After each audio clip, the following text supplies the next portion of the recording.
இயேசு உங்களை நேசிக்கிறார். இந்த நாள் வேதாகம தியானத்திற்கு உங்களை அன்புடன் அழைக்கிறேன். பிதாவாகிய தேவனுக்கு மகிமையாக இயேசு கிறிஸ்து கர்த்தர் என்று நாவுகள் யாவும் அறிக்கை பண்ணும்படிக்கும் எல்லா நாமத்திற்கும் மேலான நாமத்தை அவருக்கு தந்தருளினார். பிலிப்பியர் 2 அதிகாரம் 11 1927 வருடம் ஸ்மித் விகில்ஸ்வொர்த் என்னும் தேவ ஊழியர் ஒரு திறந்த சந்தை பகுதியில் பிரசங்கித்துக் கொண்டிருந்தார். அங்கு ஒரு மனிதன் அங்கு இருந்த விளக்கு கம்பத்தின் மேல் சாய்ந்து கொண்டு அவர் சொல்வதை கேட்டுக் கொண்டிருந்தான். ஸ்மித் தன் பிரசங்கத்தை முடித்துவிட்டு அந்த மனிதனிடம் நேரடியாக சென்று, என்ன, உங்களுக்கு உடம்பு சரியில்லையா என்று கேட்டார். அதற்கு அந்த மனிதன் தன் கைகளை காட்டினான். அதில் ஒரு கத்தி பளபளத்தது. அவன் சொன்னான், தனக்கு துரோகம் செய்த மனைவியை கொல்வதற்காக தான் போய்க் கொண்டிருந்ததாகவும், அப்போது ஸ்மித் அவர்களுடைய செய்தி அவருடைய இருதயத்தை தொட்டதாகவும், இயேசுவின் நாமத்தில் உள்ள வல்லமையை குறித்து கேட்டபோது அவருக்கு அந்த இடத்திலிருந்து அசைய முடியாதபடி போனதாகவும் கூறினார். அங்குதானே இருவரும் முழங்கால் படியிட்டு ஜெபித்து போவோர் வருவோர் நடுவே அந்த மனிதன் இயேசுவை ஏற்றுக்கொண்டார்.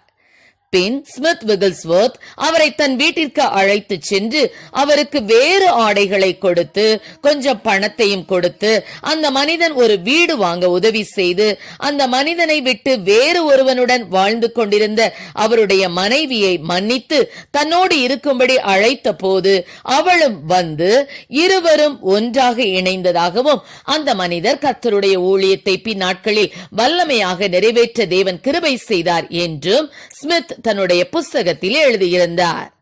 ஆம், இயேசுவின் நாமத்தில் வல்லமை உண்டு. Bill Gates, Elon Musk, Ambani இவர்களுடைய பெயர்கள் எல்லாம் மிகவும் அறியப்பட்டதாகவும் செல்வாக்குள்ள பெயர்களாகவும் உலகத்தில் பிரசித்தி பெற்ற பெயர்களாகவும் இருக்கலாம்.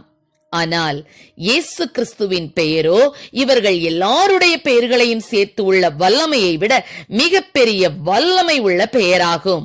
அவருடைய பெயர் மனிதனை ரட்சிக்க வல்லதாகவும் ஒரு மனிதனின் எண்ணத்தையும் செயல்களையும் மாற்ற வல்லதாகவும் பிரிந்து போன குடும்பங்களை சேர்த்து வைக்க வல்லதாகவும் உடைந்த உள்ளத்தை காயம் கட்டுவதாகவும் உள்ள ஒரே நாமம் இயேசு கிறிஸ்துவின் நாமமே.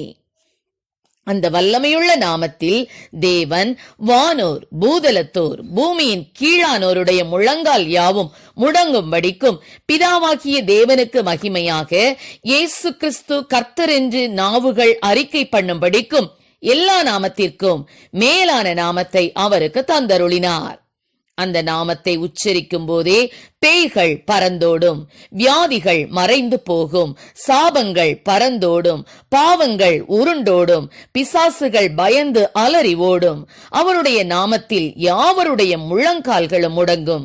இந்த உலகத்தில் அந்த நாமத்திற்கு ஈடு இணையான பெயர் வேறு எதுவுமே இல்லை. உலகத்தை ஜெயித்த இயேசுவின் நாமமே உயர்ந்த நாமம். என் நாமத்தினாலே நீங்கள் எதை கேட்டாலும் அதை நான் செய்வேன் என்று வாக்குத்தத்தம் செய்தவர் உண்மையுள்ளவராக இருக்கிறார். இன்றும் அற்புதங்கள் அதிசயங்கள் செய்யும் நாமம் இயேசுவின் நாமமே. மரித்தோரை உயிரோடு எழுப்பும் நாமம் இயேசுவின் நாமமே.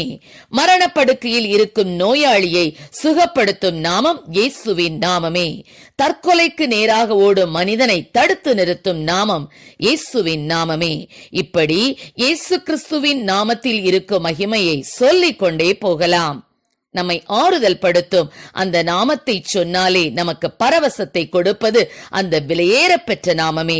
அந்த நாமத்தை உறுதியாய் பற்றிக் கொள்வோம். இந்த இம்மையில் மாத்திரமல்ல, மறுமையிலும் நம்மை வழிநடத்தும் அந்த நாமத்திற்கு மாத்திரமே மகிமை உண்டாகட்டும். கர்த்தர் நம்மை ஆசீர்வதிப்பாராக. ஆமென். ஜெபம்.